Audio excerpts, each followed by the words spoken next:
Yes, Indian એક્સપ્રેસમાં એક બીજા મહત્ત્વના સમાચાર છે અને એ છે કે સુપ્રીમ કોર્ટે કહ્યું શું તો right to walk on a safe footpath a fundamental right, એટલે સુરક્ષિત માર્ગો પર ચાલવાનો અધિકાર છે એ આપણો મૂળભૂત અધિકાર છે. હવે આમાં વાત જે સુપ્રીમ કોર્ટે કરી છે એમાં એ જ કહ્યું છે કે સરકારને એમને એવી અપીલ કરી કે ડિક્લેર કરો કે જે આ રાઇટ ટુ વોક છે રેકગ્નાઇઝ છે અને એમાં મ્યુનિસિપાલિટી વગેરે લોકલ બોડીઝની છે એમની જવાબદારી નક્કી કરો. બરાબર, અત્યારે રસ્તાઓ પર આવી રીતે ડિમાર્કેશન જ નથી હોતા, માટે આ એક બહુ ભૂલ છે, બહુ મોટી આંતરમાળખાકીય. બરાબર, હવે આ કેસનું મૂળ ક્યાં હતું તો એક જજમેન્ટ આવ્યું અને એ કેસમાં એવું હતું કે 5 વર્ષનો એક બાળક હતું, એને એના પિતા સ્કૂલે મૂકવા જતા હતા અને વચ્ચે કોઈ ટેન્કર આવ્યું, ટેન્કરે ટક્કર મારી અને બાળકનું મૃત્યુ થઈ ગયું.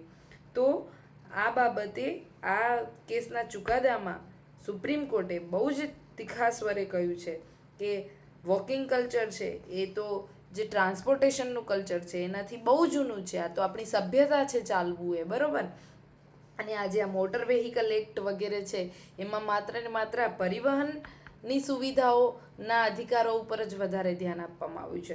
હવે મોટર વેહિકલ એક્ટ છે એના અન્વયે કમ્પન્સેશનની વગેરે જોગવાઈ છે, તો એ વખતે માત્ર આટલું જ જે 7.82 લાખ જેટલું જ આપવામાં આવ્યું હતું. બરાબર, જ્યારે એને વધારીને અત્યારે સુપ્રીમ કોર્ટે શું કહ્યું, 11,44,628 રૂપિયા છે એ વળતરમાં વધારો કર્યો છે. આ સાથે અહીંયા એ જાણવાનું છે કે there was neither footpath nor a pedestrian crossing. બરાબર, જે આ ઘટના બની 5 વર્ષનું બાળક મૃત્યુ થઈ ગયું જેનું, ત્યાં કોઈ પણ પ્રકારનું ત્યાં પેડિસ્ટ્રીયન ક્રોસિંગનું કોઈ સિમ્બોલ નહોતું. બરાબર, અને ફૂટપાથનું પણ કોઈ સિમ્બોલ નહોતું. તો આ કોની બેદરકારી છે? મ્યુનિસિપાલિટી જે છે એની ટ્રાફિક જંકશન વગેરેના ત્યાં સિમ્બોલ હોવા જોઈએ કે આગળ સ્કૂલ છે એવું એક પાટિયું હોવું જોઈએ, પરંતુ આવું કંઈ ના હોય ત્યારે આવા જે રફ એન્ડ ટફ ચલાવતા જે લોકો છે એ આવીને લોકોનો જીવ લઈ જાય છે. એટલે આજે સુપ્રીમ કોર્ટે કહ્યું કે આ રીતે કોન્સ્ટિટ્યુશનલ અને લીગલ રેમેડીઝ છે એ જે આ લોકો છે આવા એમની વિરુદ્ધ લાગુ કરવી જોઈએ. અને આ ક્યારે થશે? જ્યારે આપણે ફંડામેન્ટલ રાઇટ તરીકે આપણા જે અધિકારો છે રાઇટ ટુ વોકના એને સુનિશ્ચિત કરીશું ત્યારે. હવે આમાં જોઈએ કે આ વાત નીકળી છે તો ભારતમાં જે 5 જેટલા મૃત્યુ થાય, માર્ગ અકસ્માત થાય, એમાં દર 5 એક મૃત્યુ કોનું હોય? ફૂટપાથ પર સામાન્ય ચાલવાવાળા માણસનું. બરાબર, કે જેનો કંઈ જ વાંક નથી, એ ચાલી રહ્યો છે અને એનું તમે એને એક્સિડન્ટ કરીને એનો જીવ લઈ લો છો. અને છેલ્લા 10 વર્ષમાં આવા મૃત્યુમાં 2 ગણો વધારો થઈ ગયો છે.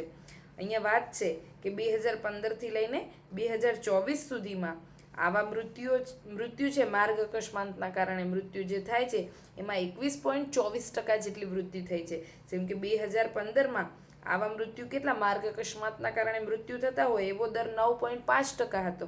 આજે આ દર વધીને 20.40% થઈ ગયો છે. હવે એમાં પદયાત્રીઓના મૃત્યુ જોઈએ તો 2015માં 13,000 જેટલા લોકો મૃત્યુ પામ્યા આવી અન્યની ભૂલોના કારણે. અને આવા પેડિસ્ટ્રીયન ક્રોસિંગ પર આપણને ચાલવાનો મૂળભૂત અધિકાર છે એનો અભાવ હોવાના કારણે. અને આજે એ સંખ્યા થઈ ગઈ છે કેટલી? 36,664 જેટલી.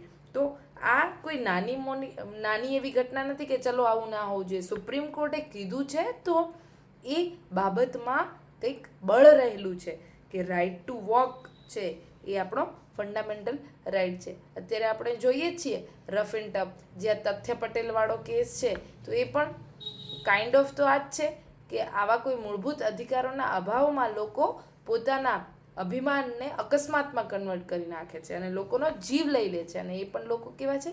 સાવ સામાન્ય લોકો. તો આપણે આપણી એક્ઝામમાં આ રાઇટ ટુ વોક છે એ ક્યાંક યુઝ કરી શકીએ. સુપ્રીમ કોર્ટે આ બાબતે કહ્યું છે એ બાબતનું ધ્યાન રાખીએ. આ સાથે જે આવનારા ઇન્ટરવ્યૂઝ છે એમાં પણ તમને એવું કહી કે એવો કયો મૂળભૂત અધિકાર છે કે તમને લાગે છે કે એડ થવો જોઈએ, તો તમે આવું કહો કે રાઇટ ટુ વોક જે હમણાં સુપ્રીમ કોર્ટે કહ્યું છે તો એના સાથે મને એવું લાગે છે કે આપણે આપણા ઇન્ફ્રાસ્ટ્રક્ચરને વધારે ઇન્ક્લુઝિવ બનાવવા માટે, બરાબર, આપણું જે વોકિંગ કલ્ચર છે, આપણી એક સભ્યતા છે, તો આ સભ્યતાને વધારે જીવંત બનાવવા માટે, લોકોને આ બાબતે વધારે જાગૃત કરવા માટે right to walk a fundamental right હોવો જોઈએ. યસ, આવા આપણે મહત્ત્વના કોઈ બીજા આર્ટિકલ સાથે ફરી મળીશું. જો તમને ગમ્યું હોય તો લાઈક, સબસ્ક્રાઈબ, અને તમને એવું લાગે કે કોઈ બીજો આર્ટિકલ તમારા ધ્યાનમાં છે તો તમે મારું ધ્યાન દોરી શકો છો. આપણે એના ઉપર ચર્ચા કરીશું. Thank you.